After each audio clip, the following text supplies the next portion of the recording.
Despite its title, Final Fantasy VII Remake is not a remake. Not really. Instead, it's a complete reimagining of Square's most famous JRPG, albeit one that remains slavishly faithful to the tone and world of its source material. The development team have seemingly captured the very essence of nostalgia that is powering fans' hopes and dreams and injected it into a 21st century action game. It's a game that plays nothing like the 1997 original, but simultaneously feels just like it. Square Enix's decision to go beyond a basic remake that simply recreates the old game with modern graphics means that Final Fantasy VII Remake is a very different game. It's now split into multiple games, with the first chapter set entirely in Midgar, the iconic grimy city ruled by the Shimmer Electric Company. That means the first game finishes as the party escapes from Midgar. In the original game, this section can be done in around 6 or 7 hours, but in Remake, this chapter of the story is as big as a standard Final Fantasy game. It's so big, in fact, that it takes up 2 whole Blu-ray discs. In some respects, Midgar won't be as you remember it. Producer Yoshinori Kitase, who was the original game's director, promises that the remake has completely restructured the boss placements and character growth for the Midgar chapter in order to make it feel like a single game. The redesigned city will allow players to get closer to the citizens who live there, presumably via side quests and new additional story beats.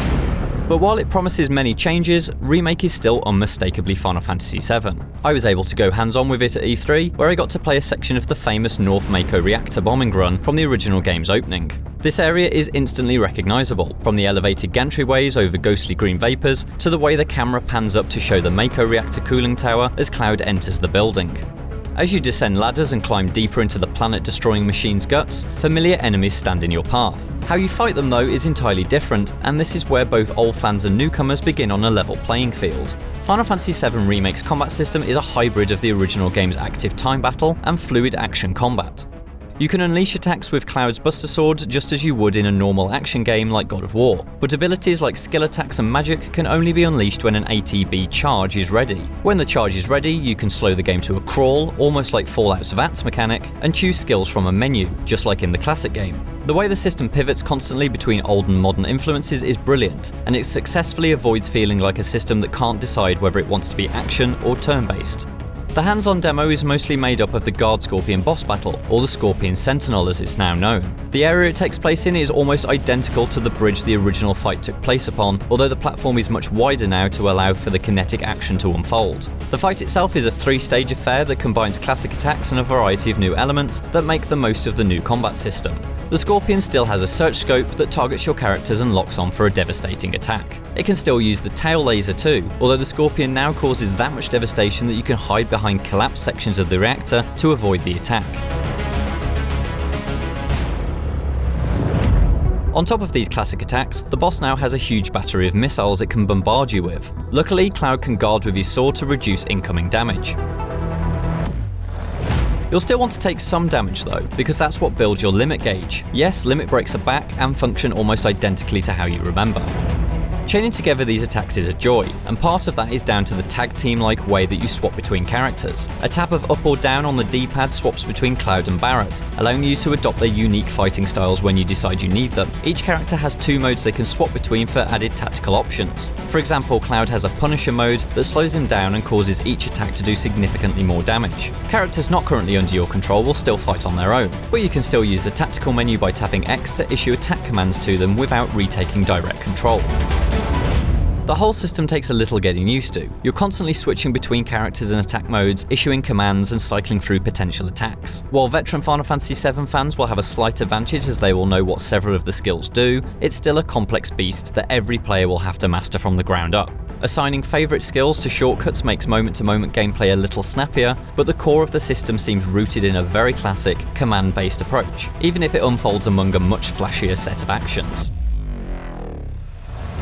By the end of the Scorpion Sentinel battle, in which individual limbs become targetable and must be ground down in order to see it destroyed for good, you'll have a relatively good grasp on how combat works. There's almost certainly more to it. Who knows how summons will work, and a third-party member will unlock further possibilities. But what we have here in the E3 demo feels great, and I'm excited to explore it further, especially against other bosses if they've been retooled akin to the Scorpion. The demo is very combat focused, and so it's hard to talk about the wider elements of the game in any detail. But so far, Square Enix's treatment of the beloved characters seems strong. What were once static conversation boxes are now mini cinematics with motion capture performances, and it allows the personality of the characters to shine. I feel trapped. Barrett is incredibly exaggerated in his mannerisms, and the game knows this. A cutting remark from the far more understated Cloud makes the confrontation between the two nice and humorous, indicating that Square hasn't forgotten that Final Fantasy VII has a ridiculous and goofy side. Have you been a good girl?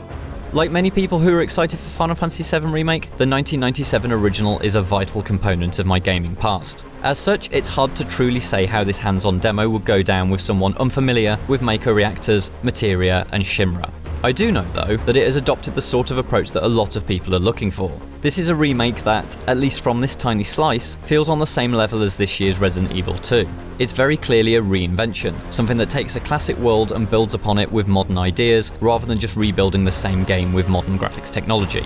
If, as Square has promised, that philosophy extends to the whole experience, then the years-long wait for Final Fantasy VII Remake will have been worth it.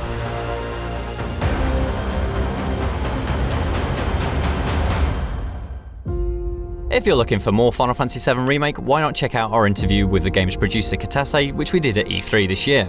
And if you can't remember what happened in the original game, why not check out Final Fantasy VII in 7 minutes.